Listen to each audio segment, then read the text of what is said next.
Guys আজকের এই ভিডিওটা সম্পূর্ণ নতুন ইউটিউবারদের হতে চলেছে, কারণ আজকের এই ভিডিওতে আমি আপনাদের শেয়ার করব 2026 সালে আপনি কিভাবে আপনার ইউটিউব চ্যানেলটাকে গ্রো করবে এবং 2026 সালে হাজার হাজার ইউটিউবারের মধ্যে থেকে আপনার চ্যানেলটাকে আপনি কিভাবে র্যাঙ্ক করাবেন। কারণ গাইস এখানে কিন্তু আপনাদের বলি 2022, 23, 24, 25 ইউটিউব অ্যালগোরিদম একটা আলাদাভাবে কাজকর্ম করতো, বাট 2026 সালে কিন্তু ইউটিউব অ্যালগোরিদম নতুন নিয়মে কাজকর্ম করছে। তাই গাইস আপনাকে কিন্তু সর্বপ্রথম ইউটিউব অ্যালগোরিদমটাকে বুঝতে হবে। এন্ড গাইস ইউটিউব অ্যালগোরিদমটাকে যতক্ষণ না আপনারা বুঝতে পারবেন ততক্ষণ কিন্তু আপনারা 2026 সালে একজন সাকসেসফুল ইউটিউবার হতে পারবেন না। এটা আমি আপনাদের গ্যারান্টি সহকারে বলে দিচ্ছি।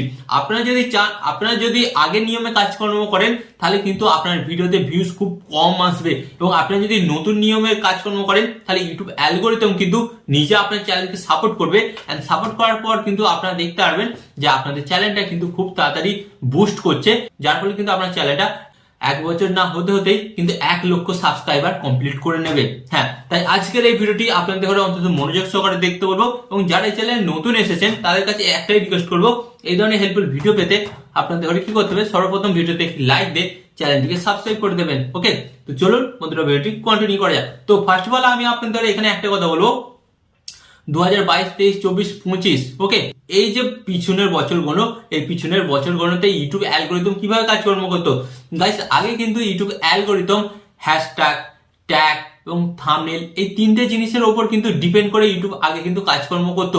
গাইস আগে হতো আপনি যত বেশি ক্লিকবেট থাম্বনেল তৈরি করবেন, যত বেশি আকর্ষণীয় ট্যাগ দেবেন, যত ভালো টাইটেল দেবেন এবং যত ভালোভাবে এসইও করবেন, তার ফলে কিন্তু ইউটিউব আপনার ভিডিওটাকে তত বেশি দর্শকরা প্রমোট করতো, মানে তত বেশি কিন্তু আপনার ভিডিওটাতে ভিউজ আসতো। বাট 2026 সালে কিন্তু সম্পূর্ণ নিয়মটা পাল্টে গেছে। ইউটিউব কিন্তু এখানে জাস্ট দুটোর ওপরই ডিপেন্ড করে কাজকর্ম করে। 2026 সালে কিন্তু সম্পূর্ণ নিয়ম পাল্টে গেছে। ইউটিউব কিন্তু আপনার ভিডিওতে জাস্ট দুটো জিনিসই দেখছে। এখানে আপনাদের ঘরে বলি, দিল্লির এক হোটেলে সমস্ত বড় বড় ইউটিউবারদের একটা মিট আপ হয়েছিল, এবং সেখানে মিট আপে সমস্ত বড় বড় ইউটিউবাররা কিন্তু একটা জিনিসই বুঝতে পেরেছে যে ইউটিউব অ্যালগোরিদম কিন্তু এখন চেঞ্জ হয়ে গেছে। ইউটিউব অ্যালগোরিদম কিন্তু এখন দুটো জিনিসের উপরেই কিন্তু ডিপেন্ড করে ভিডিওতে ভিউজ দিচ্ছে। ফার্স্ট অফ অল আপনাদের ঘরে বলবো, first of all YouTube algorithm যেটা দেখছে সেটা হচ্ছে আপনার ভিডিওর থাম্বনেল। হ্যাঁ গাইস, আপনার ভিডিওর থাম্বনেলটা যদি আকর্ষণীয় না হয় তাহলে কিন্তু কোনো দর্শক আপনার ভিডিওতে ট্যাপ করবে না। এন্ড গাইস ট্যাপ না করলে কিন্তু ফার্স্ট অফ অল কিন্তু আপনার ভিডিওতে ভিউজ আসবেই না।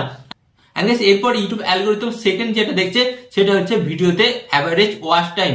গাইস আপনি তো আপনার ভিডিওতে ভিউজ আনার জন্য থাম্বনেলটা আকর্ষণীয় করলেন, বাট কোনো দর্শক যখন আপনার ভিডিওর থাম্বনেলের ওপর ক্লিক করলো, আর ক্লিক করার পর যখন সেই দর্শকটা আপনার ভিডিওটা 10 থেকে 5 সেকেন্ড দেখার পর আপনার ভিডিওটা ছেড়ে চলে গেল, তখন কিন্তু ইউটিউব বুঝতে পেরে যাচ্ছে বা ইউটিউব অ্যালগোরিদম বুঝতে পেরে যাচ্ছে আপনি কিন্তু ক্লিকবেট থাম্বনেল করছেন, বাট ভিডিওর মধ্যে কিছুই নেই, আপনার ভিডিওটা ফাঁকা ভিডিও বা ফাঁকা আওয়াজ দিচ্ছে। তো এর ফলে কি হচ্ছে, ইউটিউব কিন্তু আপনার ওই ভিডিওটাকে তখন আর প্রমোট করছে না। আপনার ভিডিওর থাম্বনেল ভালো হওয়ার সত্ত্বেও গাইস ইউটিউব আপনার ভিডিওটাকে প্রমোট করছে না বা প্রমোট করবে না যতক্ষণ না আপনি আপনার ভিডিওর মধ্যে অডিয়েন্সকে ধরে রাখবেন। এন্ড গাইস এখানে কিন্তু 90% ইউটিউব বলেই দিয়েছে, বা ইউটিউব অ্যালগোরিদম 90% এভাবে কাজ করছে, আপনার ভিডিওটা যত বেশি দর্শক দেখবে, মানে যতটা বেশি ওয়াচ টাইম পাবে, সেই ভিডিওটাকে কিন্তু ইউটিউব এখন বেশি রিকমেন্ড করবে এবং সেই ভিডিওটাকেই কিন্তু ইউটিউব ভাইরাল করবে। এন্ড গাইস আগে ট্যাগ, টাইটেল, ডেসক্রিপশন এগুলো কিন্তু প্রচুর পরিমাণে ম্যাটার করতো একটা ভিডিওকে ভাইরাল হওয়ার ক্ষেত্রে, বাট এগুলো কিন্তু এখন ইউটিউব অ্যালগোরিদম দেখছে না, কারণ ইউটিউব অ্যালগোরিদম সম্পূর্ণ চেঞ্জ হয়ে গেছে। এখানে দুটো জিনিসই দেখছে YouTube algorithm, first of all কিন্তু সেই ভিডিওর থাম্বনেল, এন্ড সেকেন্ড সেই ভিডিওটাতে কতটা ওয়াচ টাইম আসছে, আপনার ভিডিওটা দর্শকদের ঘরে কতক্ষণ আটকে রাখতে পারছে আপনার ভিডিওর মধ্যে। তাই গাইস আপনাদের ঘরে বলবো, থাম্বনেল তো বানাচ্ছেন ভালোভাবে, থাম্বনেল বানান, এর সাথে আপনাদের আরেকটা কাজ করতে হবে। কি কাজ করতে হবে? আপনার ভিডিওটাকে ভালোভাবে এডিটিং করতে হবে, আপনার ভিডিওর মধ্যে ভালোভাবে এনগেজমেন্ট আনতে হবে, যাতে দর্শকরা আপনার ভিডিওটা দেখার সময় বোরিং ফিল না করে, এবং যতটা বেশি পরিমাণে আপনার ওই ভিডিওটা থেকে ওয়াচ টাইম আনা যায় আপনাকে সেই চেষ্টাই করতে হবে। এর জন্য আপনাকে ভিডিওটা প্রপার এডিটিং করতে হবে, সাউন্ড এফেক্ট দিতে হবে।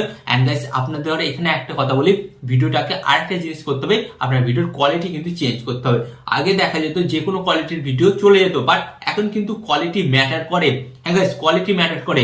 আপনার ভিডিওর কোয়ালিটি যদি কম হয়, ইউটিউব অ্যালগোরিদম কিন্তু আপনার ভিডিওটাকে প্রমোট করবে না। তো গাইস ফার্স্ট অফ অল কিন্তু আপনাদের করে এই জিনিসগুলোর উপর কিন্তু 2026 সালে ভালোভাবে কাজকর্ম করতে হবে। এন্ড গাইস এগুলোর উপর আপনি কাজকর্ম করুন, দেখবেন 2027 সাল শেষ না হতে হতেই আপনার চ্যানেল কিন্তু 1 লক্ষ সাবস্ক্রাইবার ক্রস করে গেছে। তো আশা করি আজকের এই ভিডিওতে আপনারা বুঝতে পারলেন যে 2026 সালে আপনারা ইউটিউবে কিভাবে কাজকর্ম করবেন, এবং আরো এই ধরনের হেল্পফুল ভিডিও পেতে আপনাদের ঘরে কি করতে হবে, জাস্ট ভিডিওতে একটি লাইক দিতে হবে এবং চ্যানেল নতুন হয়ে থাকলে চ্যানেলটিকে সাবস্ক্রাইব করে দিতে হবে।